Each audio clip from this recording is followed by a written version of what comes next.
In the 1970s, Iran experienced rapid economic growth, but this accelerated modernization created a deep divide between the state and society.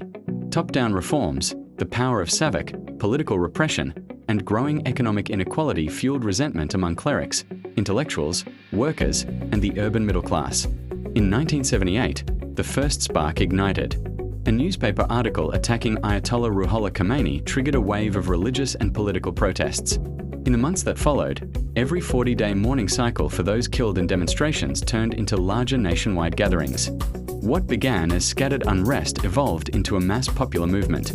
Strikes in the oil industry, universities, and the media paralyzed the government.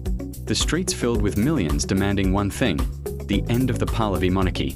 At first, the movement was largely unarmed. As the regime weakened, the main source of arms came from inside the country. Police stations and army bases collapsed, soldiers deserted or joined the crowds, and weapons were seized from state arsenals. For decades, the United States and the United Kingdom had supported the Shah as a strategic ally against Soviet influence. But in the final months of the crisis, their position shifted. A Washington feared a bloody crackdown and regional instability.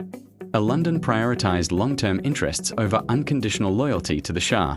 Both concluded that continued full support for the monarchy was no longer sustainable. Diplomatic pressure for a controlled transition and opposition to a military coup weakened the Shah's position. This political retreat sent a clear signal to Iran's armed forces that foreign backing was fading. The Shah, seriously ill and increasingly isolated, attempted to stabilize the situation by repeatedly changing prime ministers, but it was too late. He left Iran on January 16, 1979. The decisive moment came when the military declared neutrality, effectively ending the regime's authority. On February 1, 1979, Khomeini returned to Iran after 15 years in exile. 10 days later, on February 11, 1979, with the collapse of Prime Minister Shahpour Bakhtiar's government, the Pahlavi monarchy officially came to an end, marking the beginning of a new political era in Iran.